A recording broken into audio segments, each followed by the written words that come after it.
Hello అండి. Hi. Welcome to నన్న special. ఈరోజు మన ఛానల్‌లో స్పెషల్ ఏంటంటే కొబ్బరి లడ్డులండి. 5 నిమిషాల్లో వంట రాని వాళ్ళు కూడా ఈజీగా చేసేయొచ్చండి ఈ కొబ్బరి లడ్డులు. పండగ సీజన్ వచ్చేసింది కదా! మనం కొబ్బరికాయలు ఎక్కువ కొడుతూ ఉంటాం కదా! అలా కొబ్బరిని వేస్ట్ చేయకుండా ఇలా కొబ్బరి లడ్డులైతే తయారు చేసుకోవచ్చండి. మనకు స్వీట్ తినాలన్నప్పుడు క్విక్‌గా చేసుకునే స్వీట్ ఏదన్నా ఉంటే ఇది కొబ్బరి లడ్డులేనండి. దానికోసం మనము ఇలా కొబ్బరిని నీట్‌గా వాష్ చేసేసి మిక్సీ జార్‌లో ఇలా మిక్సీ పట్టేసుకోండి. తురుములాగా అవుతది. సో, మిక్సీ పట్టడం ఇష్టం లేనోళ్ళు చక్కగా తురిమేసుకోవచ్చు. ఇలా నీట్‌గా కొబ్బరంతా కూడా మిక్సీ పట్టి ఒక బౌల్‌లోకి తీసుకోండి. నేను 4 కప్స్ కొబ్బరి తురుముకి 2 కప్స్ బెల్లం అయితే యూజ్ చేస్తున్నానండి.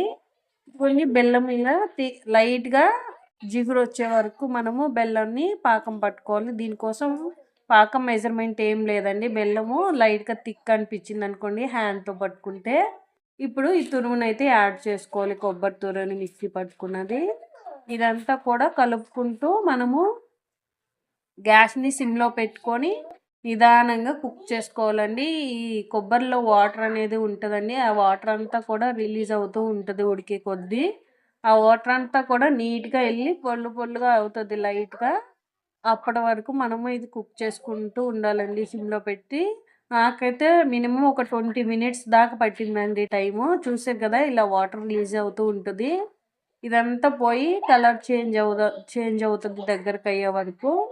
నీట్‌గా సిమ్‌లో పెట్టి ఇలా కుక్ చేసుకోవాలి. దగ్గరుండే కుక్ చేసుకోండి. ఎందుకంటే అడుగంటుకునే ఛాన్స్ ఉంటది. చూసారు కదా! ఇలా రావాలండి. సో, ఇలా అయ్యాక ఒక ప్లేట్‌కి ఇలా నెయ్యి యాడ్ చేసుకొని, నెయ్యి అద్దుకుంటూ మనం కొబ్బరి లడ్డులనేది చుట్టుకోవాలండి. చాలా అంటే చాలా టేస్టీగా ఉంటాయండి. మీకు ఇష్టం ఉంటే కొంచెం ఇలాచీ పౌడర్ కూడా యాడ్ చేసుకోండి. ఎంతో ఈజీ అండ్ టేస్టీ స్వీట్ అండి ఇది. చాలా క్విక్‌గా అయిపోతది. ఇంగ్రీడియెంట్స్ కూడా బెల్లము, కొబ్బరి కాబట్టి అందరి ఇంట్లో అవైలబుల్‌గా దొరుకుతాయి. మీకు నచ్చితే లైక్ చేయండి, సబ్స్క్రైబ్ చేయండి, బెల్ ఐకాన్‌ని ట్యాప్ చేయండి.